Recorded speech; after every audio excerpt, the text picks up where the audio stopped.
It just so happens that an isosceles triangle, a triangle with two equal sides, is formed when you connect the dots between the fireball's alleged starting point 700 kilometers out, its known landing point in Peekskill, and the third equidistant point, Washington, D.C.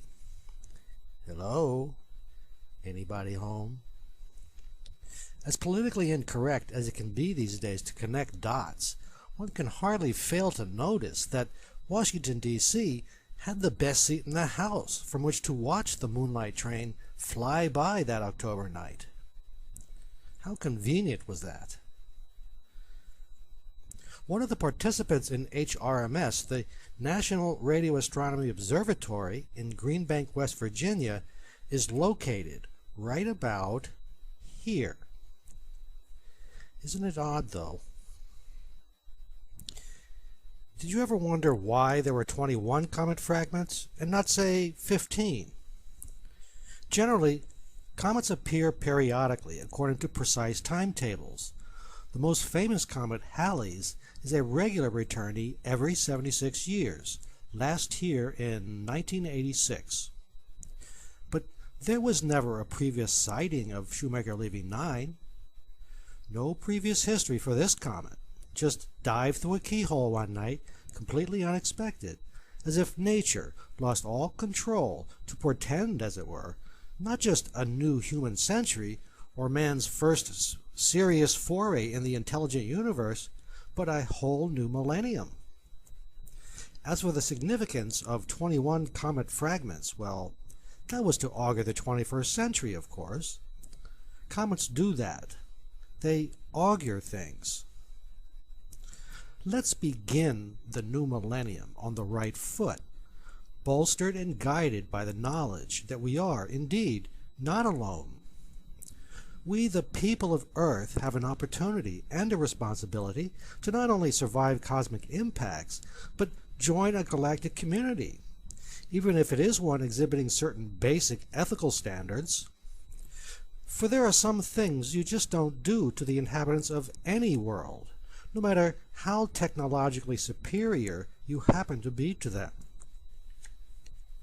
The Ames Research Center, otherwise known as NASA Ames, directed a large part of the HRMS project from its headquarters in Mountain View, California.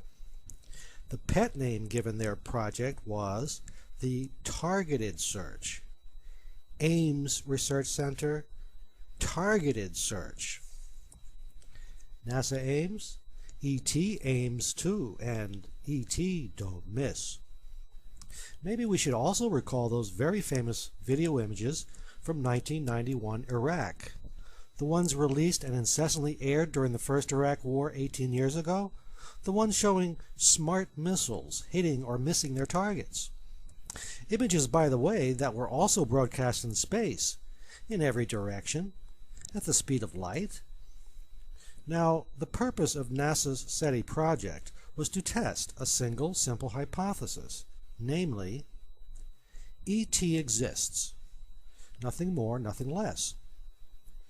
Answer? Right, Ames. Here's a peek at our skill, baby.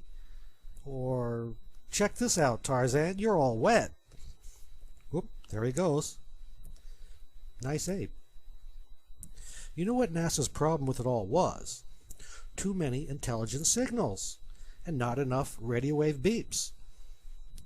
Instead of taking seriously what it seemed to regard as some kind of synchronistic mirage, if it considered it at all, scientists were either too self-absorbed by their own methods or just plain arrogant to notice that something was being revealed to them, something quite enormous. The universal language of actions, which actions are, by the way, was used in our case to test a reaction, if any, to their actions. So while the alien communications were designed to control for scientists and the governments that listened to them, it was possible to get a reading of the general population of Earth with their cosmic stimuli.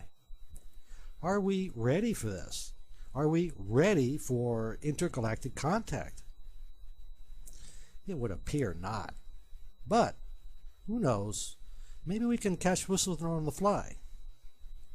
Unless we'd rather return to our ever so hackneyed, if not insulting, alien stereotypes. Interworld contact was not of primary importance here. The message was, though. The gist of that default message was this. Yes, Virginia, comets do impact planets. As Eugene Shoemaker was so fond of saying when his theories about cosmic impacts were finally vindicated. For as we recount in the sequel to this film, which is soon to be released, this fact of biogalactic life was news to science at the time. In this film, we have touched upon, not all, but many of the pregnant signals made available to us via two very similar meteor events. One involving an overused car of middling quality, the other our solar system's gas giant, Jupiter. Everything described in this brief documentary happened. This is not a hoax, science fiction, or idle happenstance. No, Peekskill and SL9 were hammered, meticulously crafted, every detail nailed. The evidence supporting intelligent control of these non-terrestrial objects is hard, irrefutable, and overwhelming. Whether science or anyone else wants to acknowledge these signals or not, they still rank among the most fully documented and scientifically studied astronomical events in recorded history. They are not going away. They are proof of what may well be the first substantive interface between humankind and entities unknown to us, though perhaps not entirely unknown to us now. We have a kind of signature, don't we? Here's another little coincidence for us to ponder and enjoy. Seems October 12 was Michelle Knapp's birthday too. For her, it was a coming of age, as it was for the entire Western Hemisphere, if not for all mankind, as it turns out. Miss Knapp later sold her famously modified 12-year-old Chevy for $25,000. She sold her 27.3-pound meteorite for another $50,000. Nice birthday present. Did E.T. have advanced knowledge of 911 9 years before it happened? Nah, I don't really see how, but then one never know, do one? Because there was a third impact event not yet mentioned here, wouldn't you know? Like the two meteoritic events just discussed that followed, it too was both logical and dead on, so to speak. It was here especially, though, that the personality or personalities of those bearing these edifying tidings really shine through. If you want the politically filtered, safely spun sort of news that's old a day after it's reported, you've got the entire corporate media for that. Or maybe I should say, it's got you. But if you want some real news, order your full version of 933 today. This is Thomas Hackney.